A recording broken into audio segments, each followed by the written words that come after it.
Bismillahirrahmanirrahim. Iyaka na'budu wa iyaka nasta'in. Secretary General OIC Hussain Brahim Taha, Foreign Minister, Kingdom of Saudi Arabia, Prince Faisal bin Farhan Al-Saud, Honorable Foreign Minister of China, Wang Yi, Royal Highnesses, Honorable Foreign Ministers, Excellencies, ladies and gentlemen. First of all, let me welcome you with great joy and happiness on this 48th Foreign Ministers OIC meeting. And it's being held in Islamabad at a time when we are celebrating our 75th anniversary of our independence. So I want to warmly welcome you. I hope you have a great stay here. And from the people of Pakistan, they are overjoyed that all of you are here and on this special occasion. Today I want to especially congratulate our OIC members because of a landmark resolution passed in the United Nations declaring 15th March as a day to combat Islamophobia.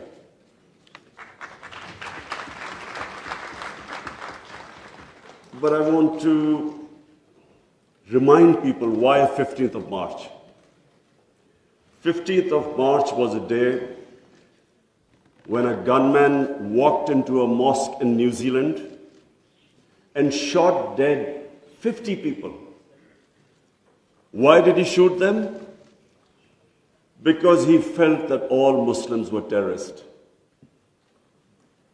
Where did this Islamophobia grow and was allowed to keep growing? After 9/11. What happened after 9/11? Unfortunately, this narrative of Islamic terrorism, Islamic radicalism, this narrative went on unchecked. Respected foreign ministers, I have spent a lot of my life in England, touring all over the world as an international sportsman. And I understand the Western civilization probably much better than most people. I went to university there and then used to spend half my year playing sports in the summer in England. Now I saw this growing. After 9/11, this Islamophobia kept growing. And the reason was, I'm sorry to say, that we, the Muslim countries, did not do anything to check this wrong narrative. How can any religion have anything to do with terrorism? How was Islam equated with terrorism? And once that happens, how is the man in the street in Western countries, how is he supposed to differentiate between a moderate Muslim and a radical Muslim? How can he differentiate? Hence, this man walks into a mosque and shoots everyone he could. Unfortunately, what should have been done and wasn't, the heads of Muslim countries should have taken a stand on this. But instead, a lot of our heads of state kept saying things like, well, we are moderate. The moment you say you're a moderate Muslim, you automatically say that there is some extreme form of Islam. Our head of state at the time, after 9/11, he coined a phrase called enlightened moderation. I understand English better than most. I still don't know what it means. Enlightened moderation was a term to appease those who were relating terrorism to Islam. And unfortunately, as a result, there was this perception that there are different types of Islam. There's some radical Islam, there's some moderate, there's some liberal Islam. There is only one Islam, Islam of our Prophet Muhammad sallallahu alaihi wasallam. There is no other Islam.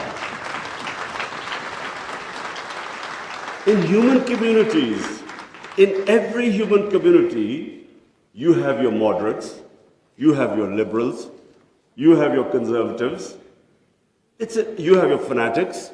Every human community has that. The man who walked into the mosque in New Zealand clearly was not a normal person. So, but why no other human community was branded with their religion? 1.5 billion people branded by these terms. And there always should be self-criticism, because that's how you improve. Unless you analyze your mistakes, you can't improve yourself. So that was the biggest mistake we made. We did not challenge this narrative. And guess who suffered? Muslims living in Western countries. They kept suffering.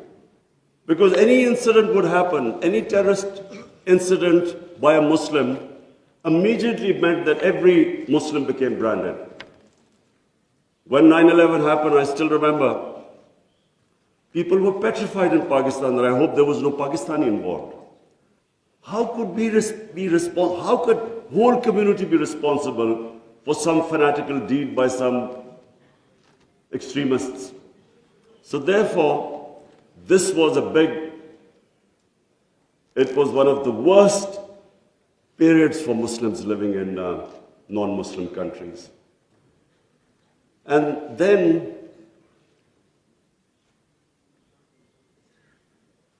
in 1989, there was a book called Satanic Verses, written by a Muslim who knew, because he came from a Muslim family, he knew the reaction in the Muslim world amongst the Muslims if he insulted or mocked or ridiculed a Holy Prophet, peace be upon him.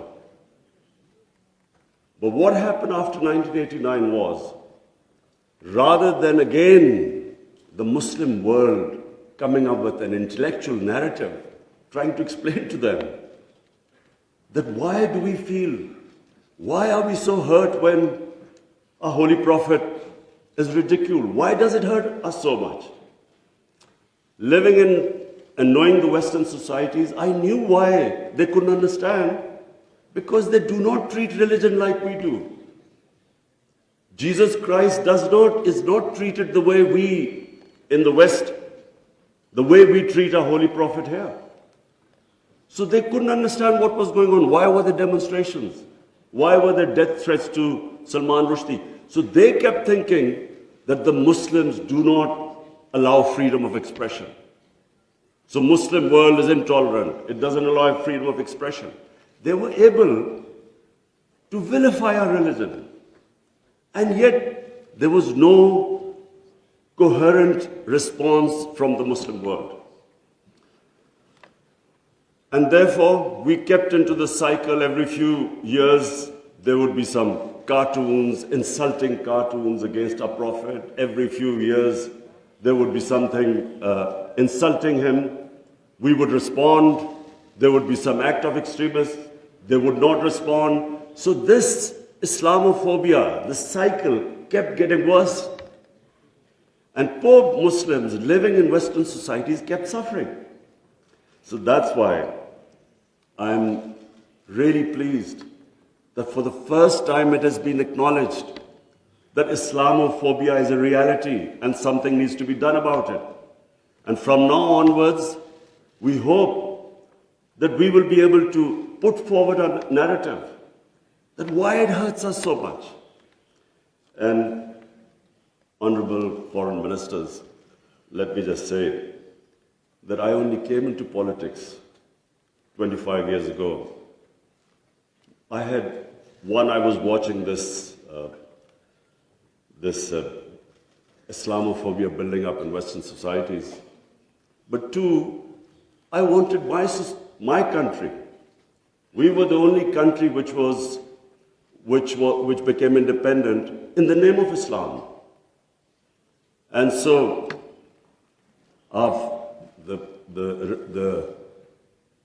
the objective resolution of our founding fathers was to make an Islamic welfare state based on the state of Medina. So I came into politics 25 years ago because that was my goal. And just in this August gathering, let me just say, in the history of mankind, there was never a more just and humane state. Unfortunately, our children don't know about it. Even we in Muslim countries don't know that the modern state our Prophet created. Forget about Western countries or non-Muslims. How would they know about it when we ourselves don't understand that he created a state which laid the foundation of one of the greatest civilizations in human history for the next few hundred years? And that foundation was laid in the state of Medina. So what was that foundation? This is again what most people don't understand. And I'm glad that Foreign Minister Wang Yi is here, because I want people to understand what was it that caused this great revolution, one of the greatest revolutions of all times. The state of Medina was one of the greatest revolutions. What was it? Number one, our Prophet was given the title in our holy book, the Quran, as Rahmatul lil Alameen, mercy for mankind, not mercy for Muslims. He came as a mercy for mankind. He came to unite mankind, not divide mankind.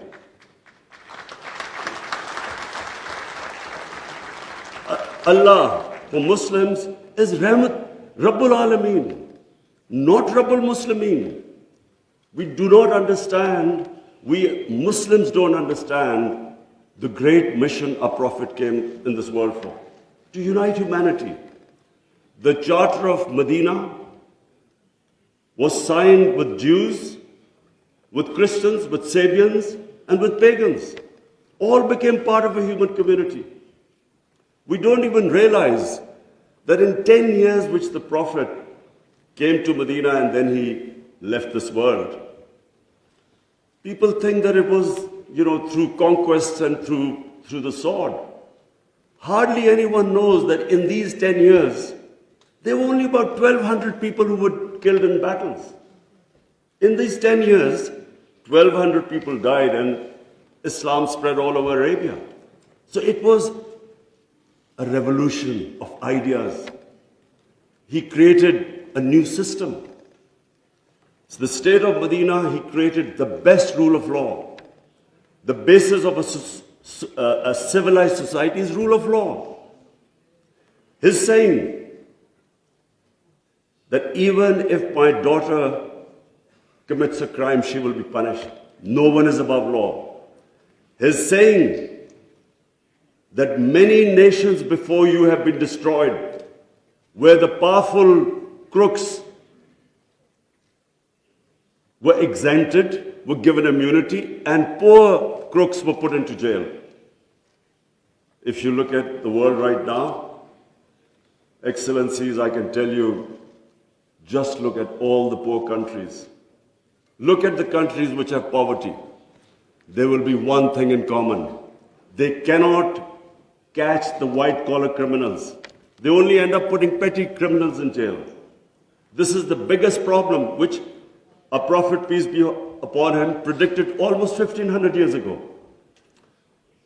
The developing world is poor not because they lack resources, because they cannot put the powerful criminals in jail. There's a fact-type panel report by Secretary General of the United Nations. According to this report, and this will shock all of you, that every year, $1.6 trillion leave the poor countries and end up in tax havens and in the developed world. $1.6 trillion according to the panel report of the UN Secretary General. Just imagine what is going on. Poor countries are being robbed simply because we cannot put the powerful criminals in jail. We cannot bring them under the rule of law. This is what our Prophet predicted. And this was the state of Medina where he set up this system of rule of law, no one above. And two of the first four Khalifas, two of the first four heads of state of Medina ended up in court of law. And one of the most revered and respected figures of Islam, who was the fourth Khalifa, he loses a case against a Jewish citizen because the judge refused to accept the testimony of his son. This was the justice system there, which laid the foundation of this great civilization. So what does it show? Number one,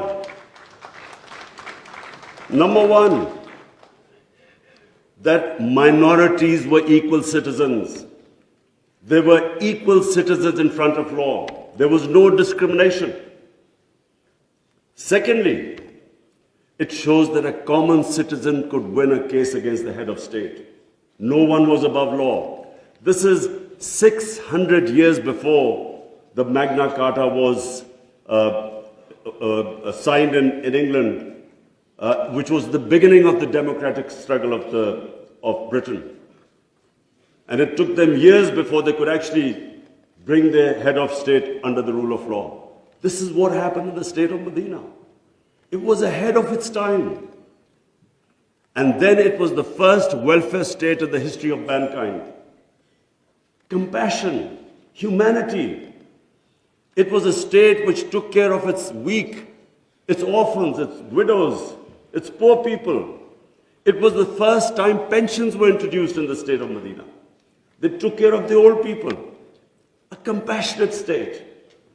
A state where they wanted to please the Almighty. How do you please the Almighty Allah? By looking after His human beings, especially the weak. This is what happened in the state of Medina.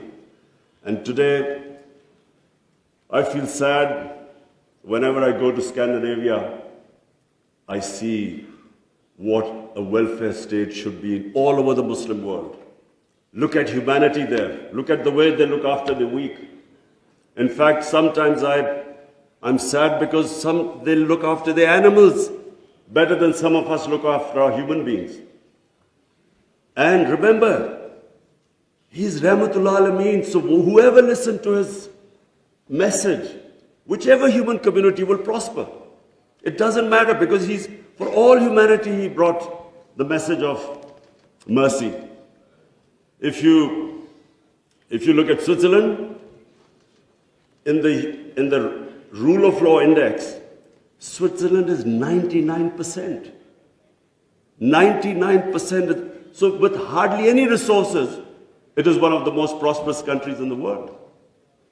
So as I said, anyone who goes by the model of Medina will prosper. And then, quest for knowledge.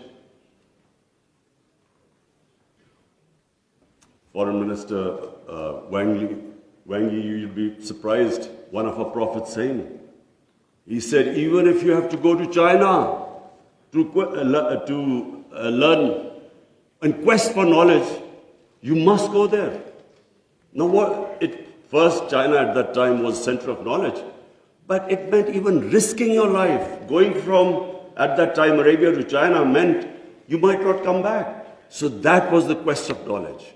You have to seek knowledge from cradle to grave. He sparked off this great knowledge revolution.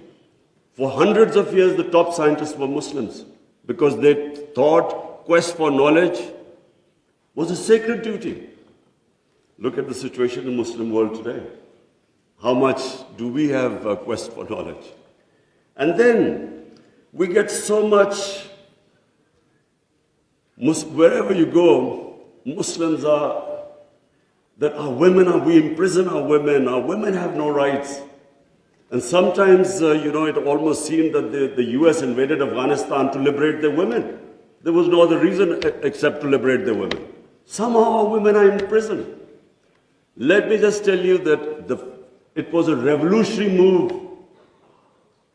by our Prophet that women were given inheritance rights. They were empowered. In Europe, even 100 years ago, the women barely got their inheritance rights. 1,500 years ago, women were given their rights. And no one seems to know this. And sadly, cultural issues are equated to our religion. We cannot explain, sometimes Western people say, they confuse culture with religion. I'm sad to say in Pakistan, we discovered 70% of our women do not get inheritance rights. So we have especially had to pass law to enforce that women must get their inheritance rights. This is 1,500 years later. And no one knows this. Slaves, honorable foreign ministers, nowhere in human history has this happened. That slaves became kings. The Mamluks were slaves who became kings in Egypt. In India, there was slave dynasty that became kings. Why? Because the Prophet said, treat your slaves as family members. Best to free them, if not, treat them as equal family members. So he was the greatest human being that ever stepped foot. There'll never be a human being like him. Anyone close to the Prophet became leaders. If you read the book, The Arab Conquest, everyone became a leader. Whoever was near the Prophet. And our generations don't understand that, and neither have we been able to explain to anyone else. Let's not confuse Muslim imperialism with the 10 years of Prophet in Medina. Let's not confuse that, because that was not what the Prophet preached, where the Muslims went all over the world conquering. It is not what the Prophets, the whole revolution was of ideas.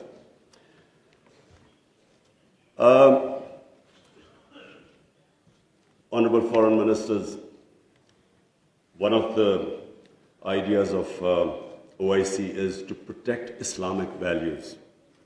So now I will say something which is completely different. I believe that Islamic values never have been so much under threat as they are right now. And I bring this to this August assembly because when I became the Prime Minister, I asked the police chief, asked him what the crime chart. I was amazed to note that sex crime, child abuse and rape is the fastest growing crime in this country. So we did further investigation. We discovered that the mobile phone, the sort of pornographic material available on the mobile phone to children, this has never happened in human history. So the material available is causing havoc in our society without us knowing. Parents don't know what's happening when the child goes into his room or something. They don't know what he's watching on his mobile phone. It is very important that this August forum, we should plan how to combat this, because it is already having a huge impact. We have a rise in divorces. We all know that the more vulgarity, the more a society gets permissive, it has a direct impact on the family system. One of the most important things about Islam is that our religion protects the family system. We have values like we respect parents. We have respect for our teachers. But the culture that is coming through, social media, we really need to think carefully, how are we going to protect our generations? I have formed in Pakistan a Rahmatul Alameen authority of scholars. The whole purpose is how are we going to give an alternate point of view to our children, cartoons. How do we, because children get influenced from that age onwards. How do we strengthen our children against this unpredictable social media revolution? How do we know where it is going?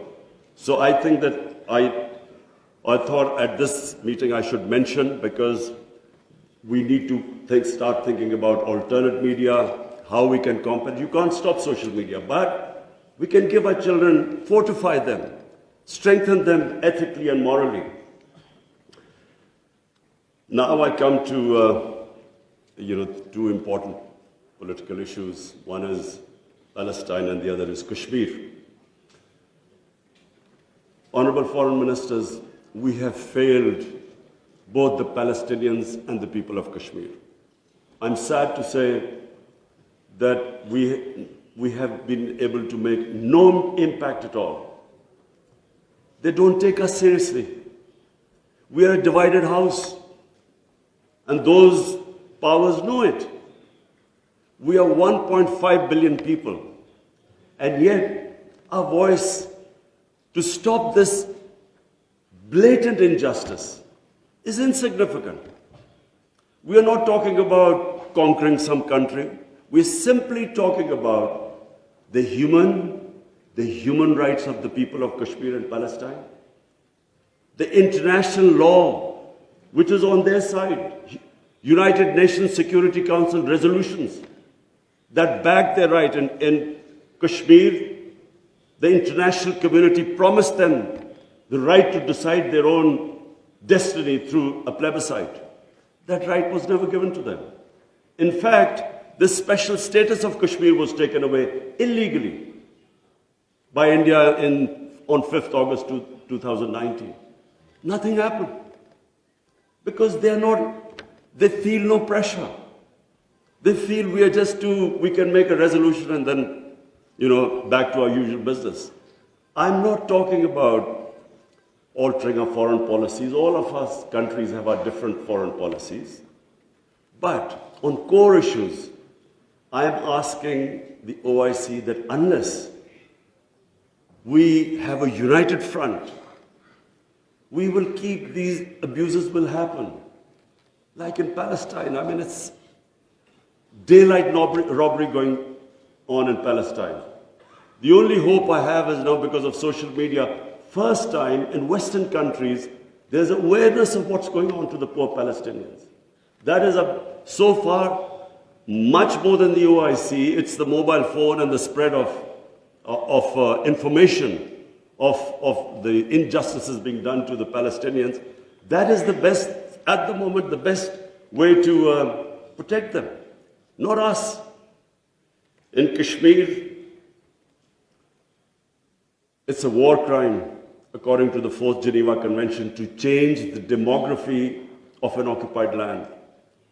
India is changing the demography of Kashmir by making the Muslims from a majority to a minority, by bringing in settlers from outside. This is a war crime. Yet no one has pushed about it. Neither India has pushed nor Israel, because they think we are ineffective. So, honorable foreign ministers, let me just say that the way the world is headed, I'm afraid it's headed the wrong way. There's a Cold War almost started. There is a chance of world being divided into blocks.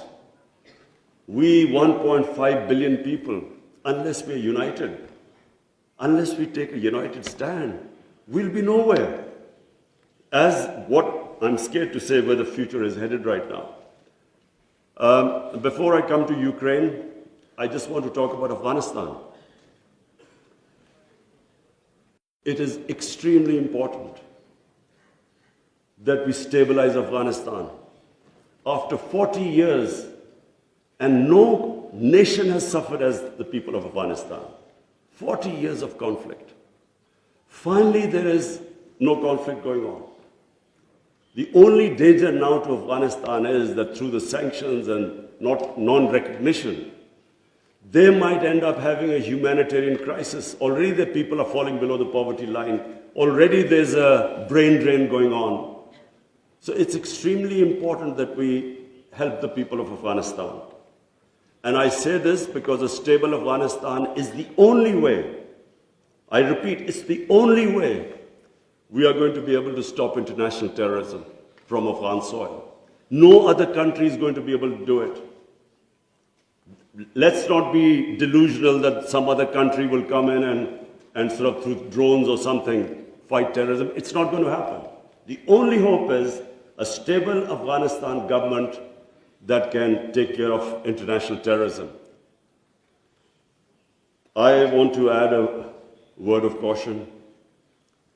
Anyone who knows the Afghan character should be cautioned that please do not push the people of Afghanistan to do things where they feel that their sovereignty is being threatened. They are very proud, independent-minded people. They have always fought for their sovereignty for hundreds of years. They do not like the idea that someone is dictating to them. So I would caution that let's help them, let's encourage them, let's get them involved in the international community. And I believe that the people of Afghanistan are strong enough to evolve and go in the right direction.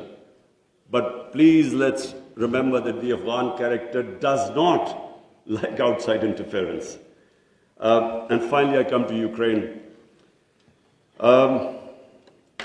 I'm, like I think everyone here and the rest of the world, we're all worried about what's going on there. May I suggest that the OIC, during its discussions, the foreign ministers, we should think about how we, represent 1.5 billion people, how we can mediate, how we can bring about a ceasefire, how we can try and put an end to the conflict. I'm going to meet His Excellency Wang Yi after this, and I want to discuss how maybe OIC, along with China, how we can all step in and try to stop this conflict, which is going to have, if it keeps going the way it is, it will have great consequences for the rest of the world. I have already, as the head of the government here, I can tell you that we are already suffering. Oil prices have gone up, gas prices have shot up, wheat prices have gone up because of this war. And if this keeps continuing, this is only going to get worse. So therefore, we should, all the countries which are non-partisan, we are in a special position to be able to influence this conflict. So as I said, I would want the foreign minister, Shah Mahmood Qureshi, please discuss with the other foreign ministers, and I will discuss with His Excellency, the Chinese foreign minister, how we can all, as a bloc, OIC and China, how we can influence the events in Ukraine and stop this and have some ceasefire and resolve this conflict. Lastly, honorable foreign ministers, let me again say what a pleasure it was to welcome you to my beautiful country. I want to end by saying, again, I repeat, that the world is moving in a direction which is sadly worrisome for all of us. In bloc politics, in Cold War, and let's just 1.5 billion people, we keep underestimating the strength we have. Somehow we lack self-belief. As a sportsman, I can tell you that a team that has self-belief will defeat a team that is far more talented but doesn't have self-belief. We don't have self-belief. We somehow look to others to help us and get justice. But as where the world is headed, it is extremely important that we get united and on certain core issues take a stand. And let's not be dragged into this, into blocks, into the conflicts. We should stay as a bloc and show our power in bringing about peace rather than becoming part of some conflict. Thank you very much.